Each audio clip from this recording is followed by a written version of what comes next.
La Sardegna nella 1 di pallanuoto, finalmente una realtà. Un traguardo storico che i ragazzi di Marcello Petinau hanno saputo conquistare con la tenacia e la stoffa dei veri campioni. E Quartu, la terza città dell'isola, a regalare a tutti i sardi un sogno accarezzato più volte, ma fino a ieri mai realizzato. E la Promoges, la giovanissima società nata dalla professionalità di talenti del nuoto isolano, la prima squadra sarda ad entrare di diritto nel massimo campionato di pallanuoto italiano. È un tecnico sardo, nipote del più noto professor Paolo Petinau, a firmare questo meritatissimo successo agonistico. Se qualcuno avesse ancora qualche dubbio sulle ragioni delle forti emozioni vissute ieri nel centro nuoto di Quartu, è qui presto chiarito. I 700 tra giovani leve, vecchi pallanuotisti e curiosi quartesi che hanno gremito gli spalti della piscina di via San Benedetto potranno un giorno dire con orgoglio «Io c'ero». Quando 12 anni fa sorgeva il primo e unico spazio natatorio della cittadina ai confini di Cagliari, nessuno avrebbe mai pensato a un obiettivo simile. Ma solo l'esperienza e la competenza del genio del nuoto isolano, Paolo Petinau, e la lungimiranza dell'ex sindaco Graziano Milia, che molti quartesi ancora rimpiangono, ha fatto sì che tutto diventasse realtà.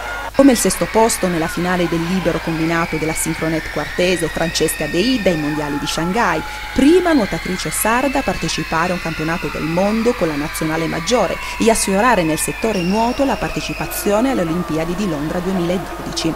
O la recente convocazione agli europei juniores di Anversa di un altro portacolori della Promoges, Giuseppe Guttuso, specialista nei 50 e 100 stile libero, anch'esso allevato nel vasto vivaio del centro natatorio di via San Benedetto. Questi sono solo alcuni dei tanti risultati raccolti negli appena 10 anni di attività di questa cooperativa giovanile, nata nei primi anni 90, superando immense difficoltà. E se si pensa che i traguardi giungono ora in uno dei peggiori momenti per l'economia mondiale e in uno dei territori più poveri d'Europa, la vittoria di ieri assume tutt'altra valenza e significato.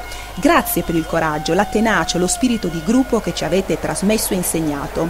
Ora spetta alle istituzioni locali, Regione Autonoma Sardegna, Provincia di Cagliari, Comune, fare la loro parte, dando sostegno a queste giovani promesse del nuoto sardo. Un elogio particolare meritano anche tutti quei giocatori d'oltretirreno che in questa A2 di pallanuoto Girone Sud hanno scelto di vestire la calotta bianco-verde, credendo sin dal principio a questo ambizioso progetto. Allora grazie Antona, Luongo, Russo, Campione, Brelecic per gli splendidi numeri che ci avete regalato in questa faticosissima stagione agonistica, con la speranza di avervi anche nel prossimo campionato A1. Ma un grazie speciale va a tutto il team della Promoges, dai tecnici alla segreteria e all'intramontabile professor Paolo Petinau. Per questo voglio citarvi ad uno e se dimenticherò qualche nome perdonatemi, è lo scherzo dell'emozione. Bravi, bravissimi, Simona, Sergio, Maria Antonietta, Erika, Nicola, Daniela, Lidia, Marina, Maurizio, Marcello, Alberto.